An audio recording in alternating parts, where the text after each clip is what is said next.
quinto projeto é a Estrada de Ferro de Campos do Jordão, então, que tem um potencial turístico muito grande, né? Então, a linha ferro, o centro de memória, os imóveis, e a nossa ideia é fazer essa exploração com o intuito de promover o turismo numa região que tem realmente um grande potencial.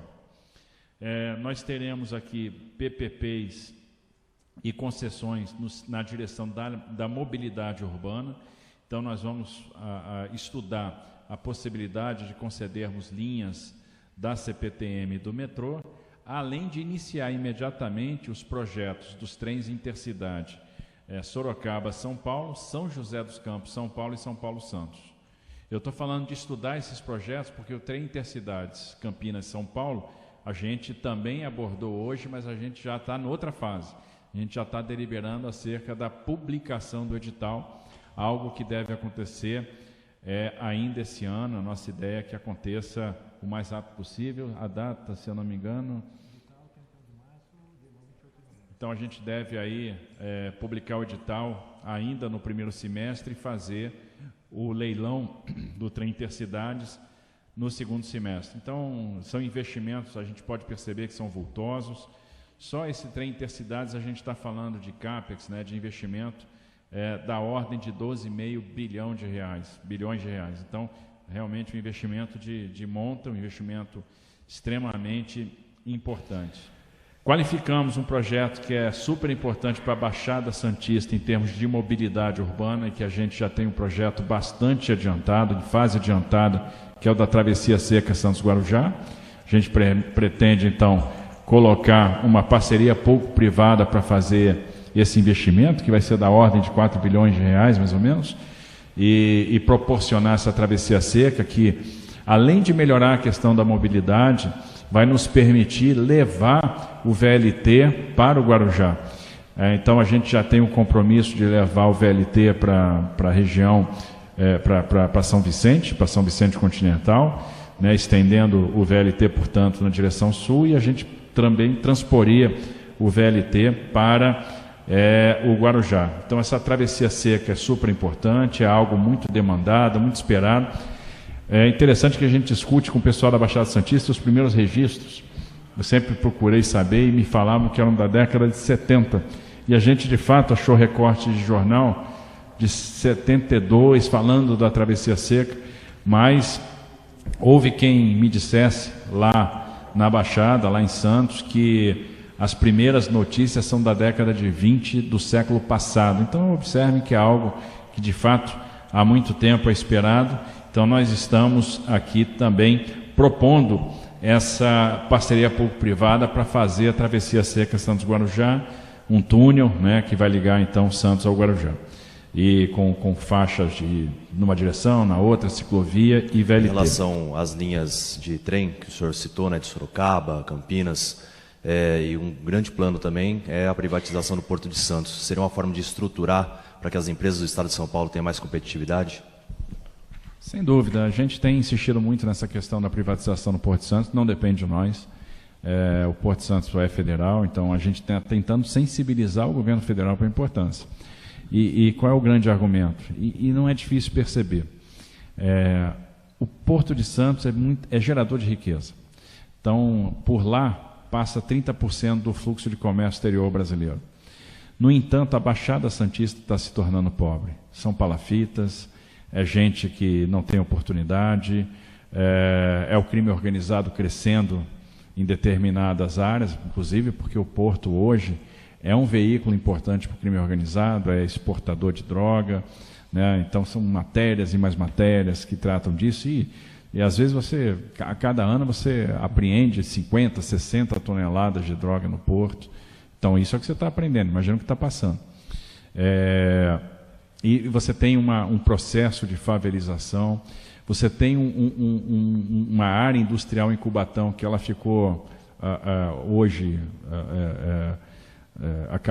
nós perdemos, né? Nós temos uma área que tá abandonada e que, se não for feito nada, amanhã vai estar ocupada. Por exemplo, as áreas que foram preparadas para a privatização do Porto, né? Que foram incorporadas na poligonal para dar vazão a novos investimentos, a novos terminais. Se nada for feito, também nós estamos ocupados. Então, eu sempre digo que essa privatização é a diferença entre prosperidade e pobreza na Baixada Santista. Porque se você faz a privatização, você está falando de jogar um volume de 20 bi em poucos anos. E esse volume de capital que você vai jogar no porto, primeiro, vai permitir você ocupar o fundo do canal, até chegar em Cubatão. Aí você pode vir com a lógica de porto-indústria, com incentivo tributário, e usar as áreas que antes foram indústria, que estão abandonadas, para a produção industrial, e isso vai gerar emprego. Imagina a indústria recebendo o insumo que é importado, processando aquele insumo, já exportando, e a gente gerando muito emprego na indústria na Baixada. O movimento de turismo é violento também, porque você vai passar a ter mais berços para turismo, você vai receber mais embarcações de turismo, o porto vai ser mais escalado, tem a revitalização dos armazéns antigos, né, e a incorporação desses armazéns com o centro histórico da cidade de Santos, o aprofundamento do canal de 15 para 17 metros, a capacidade de receber os maiores containers do mundo. Então você passa a operar com navios de 400 metros, então Santos se torna um grande hub de containers, fora as obras de mobilidade que vêm com bônus de assinatura. Então, viaduto da Lemoa, túnel do Maciço, a travessia seca Santos-Guarujá. Então, o que a gente está vendo, vislumbrando? Emprego. É uma criação muito forte de oportunidade. A gente está falando de prosperidade, a gente está falando de futuro. Eu acho que o modelo está muito na marca do pênalti. E veja, não precisa ser o modelo que a gente desenvolveu. Acho que o novo governo pode olhar o que foi feito. Não, eu não concordo com isso, eu não concordo com aquilo, fazer as adaptações necessárias, mas fazer. Não perder a oportunidade, porque você está falando de investir muito dinheiro em pouco tempo. Porque senão, o Porto de Santos gradativamente vai perder competitividade para outros portos. Olha a profusão de terminais privados que nós já temos no Brasil.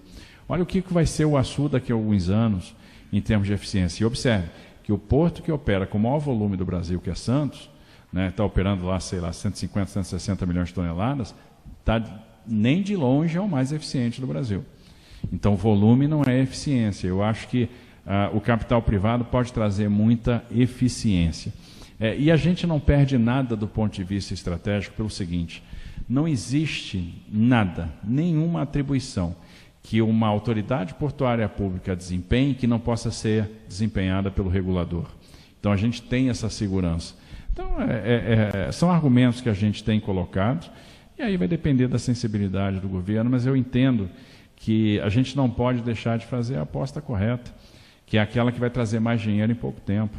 E a gente tem insistido, no sentido de colaborar, no sentido de orientar, porque a gente entende que isso pode impulsionar uma área muito importante do Estado de São Paulo. O porto é um veículo para o desenvolvimento, tem que ser encarado dessa forma.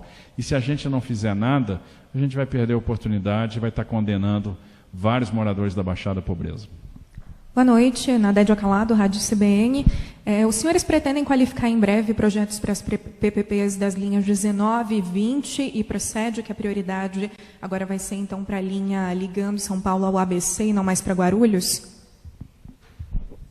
Não, na verdade, Guarulhos está contemplado também.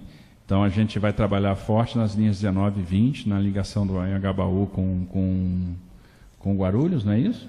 E Bosque Maia. E também na ligação da Lapa com Santo André.